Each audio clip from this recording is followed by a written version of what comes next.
Godfrey Philips India ಇದು ಇಂಡಿಯಾದ ಎರಡನೇ ಅತಿ ದೊಡ್ಡ ಸಿಗರೆಟ್ ಕಂಪನಿ ಅಂತ ನಮ್ಮೆಲ್ಲರೂ ಸಹ ಗೊತ್ತಿದೆ. ಮತ್ತೆ ಮಾಲ್ಬರೋನ ಒಂದು ಲೈಸೆನ್ಸ್ ಹೊಂದಿರುವ ಕಂಪನಿ ಅಂತಾನೆ ಹೇಳ್ಬೋದು. ಇದರ ಶೇರ್ ಪ್ರೈಸ್ ಕಳೆದ ವರ್ಷದಲ್ಲಿ 2000ದಿಂದ 6000ಕ್ಕೆ ಏರ್ತು. ಮತ್ತೆ ಸ್ವಲ್ಪ ಟೈಮ್ ನಲ್ಲಿ 8000 ಕೂಡ ಟಚ್ ಮಾಡ್ತು. ಇನ್ನು ರೆವಿನ್ಯೂನ ನಾವು ನೋಡ್ತಿದೀವಿ ಅಂತಂದ್ರೆ 4000 ಕೋಟಿಯಿಂದ 5304 ಕೋಟಿಗೆ ಏರ್ತು. ಮತ್ತೆ ಪ್ಯಾಟ್ ಅನ್ನ ನಾವು ನೋಡಿದಾಗ 690 ಕೋಟಿಯಿಂದ 883 ಕೋಟಿಗೂ ಸಹ ಜಾಸ್ತಿ ಆಯ್ತು. ಹೊರಗಡೆ ನೋಡಿದ್ರೆ ಎಲ್ಲನೂ ಕೂಡ ಚೆನ್ನಾಗೇ ಇದೆ. ಆದ್ರೆ ಈ ಕಂಪನಿನಲ್ಲಿ ಒಂದು ದೊಡ್ಡ ಸಕ್ಸೆಷನ್ ಬ್ಯಾಟಲ್ ನಡೀತಿದೆ ಅಂತ ನಿಮ್ಗೇನಾದ್ರೂ ಗೊತ್ತಾ? ರೀಸೆಂಟ್ ಇಂಟರ್ನಲ್ ಕಾನ್ಫ್ಲಿಕ್ಟ್ಸ್ ಇಂದ ಸಿಚುವೇಶನ್ ಇನ್ನೂ ಕೂಡ ಕಾಂಪ್ಲಿಕೇಟೆಡ್ ಆಗಿದೆ. ಇತ್ತೀಚೆಗಷ್ಟೇ ಸಮೀರ್ ಮೋದಿನ ಎಕ್ಸಿಕ್ಯೂಟಿವ್ ಡೈರೆಕ್ಟರ್ ಪೊಸಿಷನ್ ಇಂದ ತೆಗೆದು ಹಾಕಿದ್ರು. ಅವರ ಸಿಸ್ಟರ್ ಚಾರು ಮೋದಿನ ಅಪಾಯಿಂಟ್ ಮಾಡಿದ್ದಾರೆ. ಇನ್ನು ಈ ಫ್ಯಾಮಿಲಿ ಫ್ಯೂಯೆಡ್ ಕಂಪನಿಯ ಒಂದು ಫ್ಯೂಚರ್ ಬಗ್ಗೆ ನಾವು ಮಾತಾಡಬೇಕು ಅಂತಂದ್ರೆ ಡಿಫ್ರೆಂಟ್ ವ್ಯೂಸ್ ಇಂದನೂ ಕೂಡ ನೋಡ್ಬೇಕಾಗತ್ತೆ. ಈ ವಿಡಿಯೋನಲ್ಲಿ ನಾವೇನೇನ್ ನೋಡ್ತೀವಿ ಅಂತ ಸ್ಟೆಪ್ ಬೈ ಸ್ಟೆಪ್ ತಿಳಿತಾ ಹೋಗೋಣ. ಮೊದಲನೇದಾಗಿ ಗಾಡ್ಫ್ರೇ ಫಿಲಿಪ್ಸ್ ನ ಪ್ರಮೋಟರ್ಸ್ ಯಾಕೆ ಫೈಟ್ ಮಾಡ್ತಿದ್ದಾರೆ, ಇದಾದ್ಮೇಲೆ ಸಮೀರ್ ಮೋದಿ ಮತ್ತೆ ಬೀನಾ ಮೋದಿಯ ಡಿಫ್ರೆಂಟ್ ಪರ್ಸ್ಪೆಕ್ಟಿವ್ಸ್ ಯಾವ ರೀತಿ ಇದೆ, ನಂತರ ಇನ್ ಕಾನ್ಫ್ಲಿಕ್ಟ್ ಇಂದ ಬಿಸ್ನೆಸ್ ಮತ್ತೆ ರಿಟೇಲ್ ಇನ್ವೆಸ್ಟರ್ಸ್ ಹಾಗೆ ಕಂಪನಿನ ಗ್ರೋತ್ ಮೇಲೆ ಏನೇನೆಲ್ಲ ಇಂಪ್ಯಾಕ್ಟ್ ಆಗುತ್ತೆ ಅಂತಾನು ಕೂಡ ತಿಳ್ಕೊಳ್ಳೋಣ. Why are the promoters of Godfrey Philips fighting? Godfrey Philips ಪ್ರವರ್ತಕರು ಯಾರೆಲ್ಲ ಇದ್ದಾರೆ, ಅವ್ರು ಯಾಕೆ ಈ ರೀತಿ ಕಚ್ಚಾಡ್ತಿದ್ದಾರೆ ನೋಡಿ. ಗಾಡ್ಫ್ರೇ ಫಿಲಿಪ್ಸ್ ಇದು ಒಂದು ಫ್ಯಾಮಿಲಿ ಓನ್ಡ್ ಬಿಸ್ನೆಸ್ ಅಂತಾನೆ ಹೇಳ್ಬೋದು.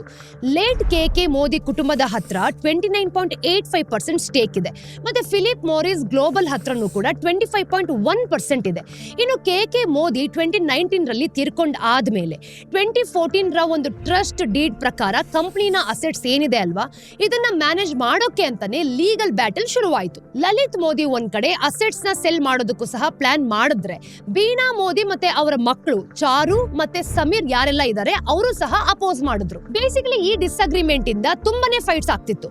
2024 ನಲ್ಲಿ ಸಮೀರ್ ಮೋದಿನ ಎಕ್ಸಿಕ್ಯೂಟಿವ್ ಡೈರೆಕ್ಟರ್ ಪೊಸಿಷನ್ ಇಂದಾನೆ ತೆಗೆದು ಹಾಕಿದ್ರು. ಚಾಪ್ಟರ್ 2 ಸಮೀರ್ ಮೋದಿಸ್ ಅವರ ಒಂದು ಪರ್ಸ್ಪೆಕ್ಟಿವ್ ಯಾವ ರೀತಿ ಇದೆ ಅನ್ನೋದನ್ನು ಕೂಡ ಇಲ್ಲಿ ನಾವು ತಿಳ್ಕೊಳ್ತೀವಿ. ಸಮೀರ್ ಮೋದಿ ಅವರು 3 ಕೀ ಕನ್ಸರ್ನ್ಸ್ ಗಳನ್ನ ಹೇಳಿದ್ದಾರೆ. Number 1 diversification issue. Godfrey Phillips ITC company ತರ ಡೈವರ್ಸಿಫಿಕೇಶನ್ ಮೇಲೆ ಫೋಕಸ್ ಮಾಡ್ತಿಲ್ಲ. ಟೀ ಆಗಿರ್ಬೋದು, ಚೂಯಿಂಗ್ ಪ್ರಾಡಕ್ಟ್ಸ್ ಆಗಿರ್ಬೋದು, ಮತ್ತೆ ರಿಟೇಲ್ 24/7 ಬಿಸ್ನೆಸ್ ಏನೆಲ್ಲ ಇದೆ ಇದನ್ನ ಬಿಟ್ಟು ಕೊಟ್ಬಿಟ್ಟಿದ್ದಾರೆ. ಸಿಗರೇಟ್ಸ್ ನಾವು ನೋಡ್ತಿದೀವಿ ಅಂತಂದ್ರೆ ಕೋರ್ ರೆವಿನ್ಯೂ ಬರುವಂತಹ ಒಂದು ಮುಖ್ಯವಾದ ಡ್ರೈವರ್ ಅಂತ ಹೇಳ್ಬೋದು. ಅಂದ್ರೆ ಮುಖ್ಯ ಆದಾಯ ಬರುವಂತಹ ಚಾಲಕ ಈ ಸಿಗರೇಟ್ಸ್. ಇನ್ನು ಸಿಗರೇಟ್ಸ್ ಮೇಲೆ ಜಾಸ್ತಿ ಡಿಪೆಂಡ್ ಆಗ್ತಿರೋದ್ರಿಂದ ಕಂಪನಿ ರೆಗ್ಯುಲೇಟರಿ ಚೇಂಜಸ್ ಏನಿದೆ, ಟ್ಯಾಕ್ಸ್ ಹೈಕ್ಸ್ ಆಗಿರ್ಬೋದು, ಇಂತಹ ವಿಷಯಗಳಿಗೆ ವಾಲ್ನರಬಲ್ ಆಗಿರುತ್ತೆ. ಇನ್ನು ಟ್ಯಾಕ್ಸ್ 28% ಇಂದ 35%ಗೆ ಜಾಸ್ತಿ ಮಾಡಬೇಕು ಅಂತಾನೂ ಕೂಡ ಪ್ಲಾನ್ ನಡೀತಾ ಇದೆ. ನಂಬರ್ 2 ಓನ್ ಬ್ರ್ಯಾಂಡ್ಸ್ ವರ್ಸಸ್ ಮಾಲ್ಬರೋ ಒಂದೊಂದು ಸ್ಟಿಕ್ಗೆ 2.02 ರೂಪೀಸ್ ಪ್ರಾಫಿಟ್ ಅನ್ನ ಕೊಡ್ತಿದೆ.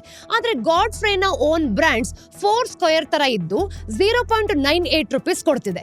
ಇನ್ನು ಮಾಲ್ಬರೋನ ಸೇಲ್ಸ್ ವಾಲ್ಯೂಮ್ ನ ನಾವು ನೋಡ್ತಿದೀವಿ ಅಂತಂದ್ರೆ 2024 ರಲ್ಲಿ 45% ಜಾಸ್ತಿ ಆಗಿದೆ. ಆದ್ರೆ ಬೇರೆ ಬ್ರ್ಯಾಂಡ್ಸ್ ನ ಸೇಲ್ಸ್ 5% ಕಮ್ಮಿ ಆಗಿದೆ ಗೊತ್ತಾ. Number 3 under utilised cash and assets. 2000 crores ನ ಗ್ರೋತ್ಗೆ ಇನ್ವೆಸ್ಟ್ ಮಾಡೋದಕ್ಕೆ ಬದಲಾಗಿ ಮ್ಯೂಚುವಲ್ ಫಂಡ್ಸ್ ಅಲ್ಲಿ ಇವರು ಇನ್ವೆಸ್ಟ್ ಮಾಡ್ತಿದ್ದಾರೆ, ಅಥವಾ ಶೇರ್ ಹೋಲ್ಡರ್ಸ್ಗೂ ಸಹ ಡಿವಿಡೆಂಡ್ ಕೊಡ್ತಿದ್ದಾರೆ ಅಂತಾನೆ ಹೇಳ್ಬೋದು. ಇನ್ನು ಡಿವಿಡೆಂಡ್ ಪೇಔಟ್ ರೇಷಿಯೋ 33%, ಅಂದ್ರೆ ಐಟಿಸಿ 80% ಪ್ಲಸ್ ಗಿಂತ ಕಮ್ಮಿ ಆಗಿದೆ ಅಂತ ಅರ್ಥ. ಚಾಪ್ಟರ್ 3 ಬೀನಾ ಮೋದಿಸ್ ಅವರ ಪರ್ಸ್ಪೆಕ್ಟಿವ್, ದೃಷ್ಟಿಕೋನಗಳು ಯಾವ್ಯಾವ ರೀತಿ ಇದೆ ಅಂತಾನು ಕೂಡ ನಾವಿಲ್ಲಿ ತಿಳ್ಕೊಳ್ತೀವಿ ನೋಡಿ. ಬೇಸಿಕಲಿ ಬೀನಾ ಮೋದಿ ಪ್ರಾಫಿಟ್ ನ ಮೇಂಟೈನ್ ಮಾಡೋದು ಮತ್ತೆ ಕಂಪನಿನ ಒಂದು ಕೋರ್ ಸ್ಟ್ರೆಂತ್ ಏನಿರುತ್ತೆ ಅಲ್ವಾ, ಇದನ್ನ ಲೆವರೇಜ್ ಮಾಡೋದಕ್ಕೆ ಫೋಕಸ್ ಮಾಡ್ತಿದ್ದಾರೆ. ಗ್ರಾಸ್ ರೆವಿನ್ಯೂ 2 ವರ್ಷದಲ್ಲಿ 1.7x ಗ್ರೋತ್, ಅಂದ್ರೆ ಜಾಸ್ತಿಯಾಗಿ 5500 ಕೋಟಿಗಿಂತನೂ ಕೂಡ ಜಾಸ್ತಿಯಾಗಿ ಬೆಳವಣಿಗೆ ಆಗಿದೆ. ಇನ್ನು ಅರ್ನಿಂಗ್ಸ್ ಪರ್ ರೇಷಿಯೋ ಡಬಲ್ ಕೂಡ ಆಗಿದೆ ಅಂತ ಹೇಳ್ಬೋದು. ಮತ್ತೆ ಮಾರ್ಜಿನ್ಸ್, ಅಡ್ವರ್ಟೈಸಿಂಗ್ ಹಾಗೆ ಲೀಗಲ್ ಎಕ್ಸ್ಪೆನ್ಸಸ್ ಕೂಡ ಕಮ್ಮಿ ಮಾಡಿ ಇಂಪ್ರೂವ್ ಮಾಡ್ಕೊಂಡಿದೆ. Core competency approach, C K. Prahalad ಥಿಯರಿನ ಇನ್ಸ್ಪೈರ್ ಮಾಡಿಕೊಂಡು ಕೋರ್ ಸ್ಟ್ರೆಂತ್ಸ್ ಅಂದ್ರೆ ಈ ಒಂದು ಡಿಸ್ಟ್ರಿಬ್ಯೂಷನ್ ನೆಟ್ವರ್ಕ್ ಮೇಲೆ ಫೋಕಸ್ ಮಾಡಬೇಕು ಅಂತಾನೆ ಇವರು ಒಂದು ಪಣನ ತೊಟ್ಕೊಂಡಿದೆ ಅಂತ ಹೇಳ್ಬೋದು. ರೀಸೆಂಟ್ ಡೀಲ್ಸ್ ಆಗಿರ್ಬೋದು, ಫೆರೋರೋ ಪ್ರಾಡಕ್ಟ್ಸ್ ನ ಡಿಸ್ಟ್ರಿಬ್ಯೂಟ್ ಮಾಡೋದಾಗಿರ್ಬೋದು, ಈ ಸ್ಟ್ರಾಟಜಿ ಜೊತೆ ಅಗ್ರಿ ಆಗತ್ತೆ. ಡೈವರ್ಸಿಫಿಕೇಶನ್ ಬೇಡ ಅಂತಲ್ಲ, ಆದ್ರೆ ಸಣ್ಣ ಮತ್ತೆ ಕ್ಯಾಲ್ಕುಲೇಟೆಡ್ ಸ್ಟೆಪ್ಸ್ ಖಂಡಿತವಾಗ್ಲೂ ಇರಬೇಕು. ದೊಡ್ಡ ದೊಡ್ಡ ವೆಂಚರ್ಸ್ ಬೇಡ ಅಂತಾನೂ ಕೂಡ ಇವ್ರು ಹೇಳ್ತಿದ್ದಾರೆ. Chapter 4 the impact on retail investors and the business ಅಂದ್ರೆ ಚಿಲ್ಲರೆ ಹೂಡಿಕೆದಾರರು ಮತ್ತು ವ್ಯಾಪಾರದ ಮೇಲೆ ಆಗ್ತಿರುವಂತಹ ಪರಿಣಾಮಗಳನ್ನ ನಾವಿಲ್ಲಿ ನೋಡ್ತೀವಿ. ಬೇಸಿಕಲಿ ಈ ಫ್ಯಾಮಿಲಿ ಫ್ಯೂಯಿಡ್ ಇಂದ ಮೈನಾರಿಟಿ ಶೇರ್ ಹೋಲ್ಡರ್ಸ್ ಬೇಜಾರ್ ಆಗಿದ್ದಾರೆ ಅಂತ ಎಲ್ಲರೂ ಕೂಡ ಹೇಳ್ತಿದ್ದಾರೆ. ಬೀನಾ ಮೋದಿ ಮತ್ತೆ ಚಾರು ಮೋದಿನ ರೀ ಅಪಾಯಿಂಟ್ಮೆಂಟ್ ಮತ್ತೆ ರೆಮ್ಯುನರೇಷನ್ ಏನಿದೆ ಅಲ್ವಾ, ಇದನ್ನ ಕೊಡೋದಕ್ಕೆ 92 to 96% public institution voters oppose ಕೂಡ ಮಾಡಿದ್ದಾರೆ. ಹಾಗೆ ಇದನ್ನೆಲ್ಲ ನಾವು ನೋಡ್ತಿದೀವಿ ಅಂತಂದ್ರೆ ಈ ಪ್ರಮೋಟರ್ಸ್ ಹತ್ರ ಜಾಸ್ತಿ ಸ್ಟೇಕ್ ಇರೋದ್ರಿಂದನೇ ಇದೂ ಕೂಡ ಪಾಸ್ ಆಯ್ತು. ಈ ತರ ಕಾನ್ಫ್ಲಿಕ್ಟ್ಸ್ ಗಳಿದೆ ಅಂತಂದ್ರೆ ಫ್ಯಾಮಿಲಿ ಓನ್ಡ್ ಬಿಸ್ನೆಸ್ ಮಾಡೋದಕ್ಕೆ ಖಂಡಿತವಾಗ್ಲೂ ಕೂಡ ಕಷ್ಟ ಆಗುತ್ತೆ. ಹಾಗೆ ಇಂಟರ್ನಲ್ ಡಿಸ್ಪ್ಯೂಟ್ಸ್ ಜಾಸ್ತಿ ಆದ್ರೆ ಲಾಂಗ್ ಟರ್ಮ್ ವ್ಯಾಲ್ಯೂ ನಷ್ಟ ಆಗೋದು ಕೂಡ ಇಲ್ಲಿ ತೋರ್ಸತ್ತೆ. ಹಾಗಿದ್ರೆ ಇದರ ಕನ್ಕ್ಲೂಷನ್ ಏನು? ಈ ವಿಡಿಯೋನ ಫ್ಯಾಮಿಲಿ ಓನ್ಡ್ ಬಿಸ್ನೆಸಸ್ ಮತ್ತೆ ಸಿಗರೆಟ್ ಇಂಡಸ್ಟ್ರಿ ಬಗ್ಗೆ ಇನ್ಫಾರ್ಮೇಶನ್ ಕೊಡೋದಕ್ಕೆ ನಾವು ಟ್ರೈ ಮಾಡಿದೀವಿ.